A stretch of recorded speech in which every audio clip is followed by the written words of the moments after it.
அனைவருக்குமே வணக்கம். சற்று முன் கிடைத்திருக்கக்கூடிய ஒரு மிக மிக முக்கியமான செய்தி ஒன்று வெளியாகியுள்ளது. சற்று முன் பாலியல் வழக்கில் உதயநிதிக்கு 10 ஆண்டு சிறை, நீதிபதி தீர்ப்பு. இது மாதிரி பார்த்தீங்கன்னா செய்திகள் வெளியாயிருக்கு. ஏற்கனவே தெரியும் அனைவருக்குமே அண்ணா பல்கலைக்கழகத்தில் நடந்த பாலியல் தொந்தரவின் அடிப்படையில் அதிரடியாக குற்றவாளியாக ஞானசேகர் அவர்கள் பார்த்தீங்கன்னா இப்போ அவருக்கு ஆயுள் தண்டனை 30 ஆண்டுகள் மகளிர் ஆணையம் பார்த்தீங்கன்னா வழங்கியிருக்காங்க. இதைத் தொடர்ந்து இந்த பாலியல் வழக்கில் முக்கிய புள்ளிகள்லாம் திமுக பார்த்தீங்கன்னா தப்பித்துட்டு இருக்காங்க இல்லையா. அனைவருக்குமே தெரியும் இதில் அமைச்சர் சுப்பிரமணியன் அவர்கள் பார்த்தீங்கன்னா மோசமாக சிக்கியிருந்தார். அதே மாதிரி பார்த்தீங்கன்னா அவர் அடிப்படை உறுப்பினராக கூட திமுக இல்லை அப்படின்ற மாதிரி திமுகவுடைய தலைமைக்குமே ஒட்டுமொத்தமாக சொல்லியிருந்த நிலையில் எதிர்க்கட்சி தலைவர்கள் அனைவருமே சேர்ந்து திடீர்னு பார்த்தீங்கன்னா இவர் இருந்தது ஒரு ஃபோட்டோ எங்கெங்கே சொல்ல அனைத்துமே பார்த்தீங்கன்னா ஆதாரத்தோடு வெளியிட்டு இருக்கக்கூடிய நிலையில் வசமாக திமுக பார்த்தீங்கன்னா முக்கிய புள்ளிகள்லாம் சிக்கியிருந்தாங்க. அதே மாதிரி உதயநிதியுடைய பேரும் அடிபட்டு இருந்தது.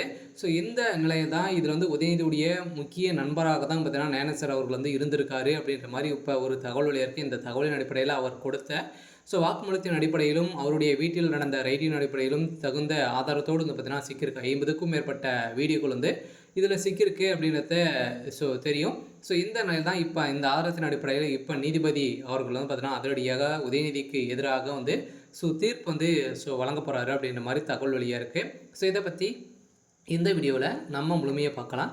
அதுக்கு முன்னாடி நம்ம சேனலுக்கு இப்போ தான் நீங்கள் முதல் முறையாக வந்திருக்கீங்க அப்படின்னா மறக்காமல் நம்மளுடைய சேனலை சப்ஸ்கிரைப் பண்ணி சப்போர்ட் பண்ணுங்கள். வாங்க வீடியோக்குள்ளே போகலாம்.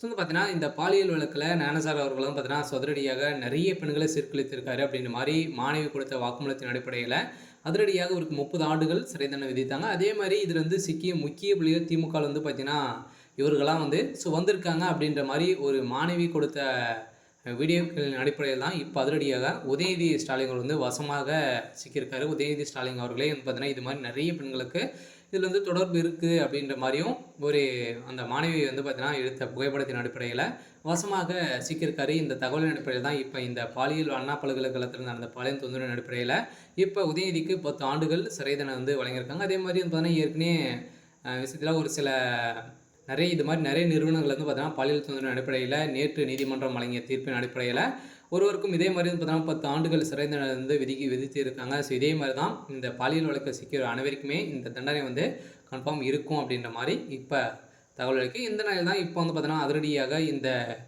உதயநிதி ஸ்டாலின் அவர்கள் இந்த வழக்கிலேருந்து தப்பித்துக்கிறதுக்காக பார்த்தீங்கன்னா ஒரு 200 கோடிக்கு மேலே பார்த்தீங்கன்னா நீதிபதி கிட்ட பேரம் பேசி வர்றதாகவும் ஒரு தகவல் வெளியாக இருக்குது. இருந்தாலுமே ஆளுங்கட்சியாக இருக்கக்கூடிய நிலையில் தான் தைரியத்தில் இனிமேல் உதயநிதி ஸ்டாலின் கைது செய்யப்படாமலே இருக்கார். கூடிய விரைவில் கைது செய்யப்பட போகிறாரு அப்படின்ற மாதிரி தான் இப்போ தகவல் வெளியாக இருக்குது. சரி, ஓகே. இன்றைக்கான அப்டேட் இதுதான். மறக்காமல் நம்மளுடைய சேனலை சப்ஸ்கிரைப் பண்ணி சப்போர்ட் பண்ணுங்கள்.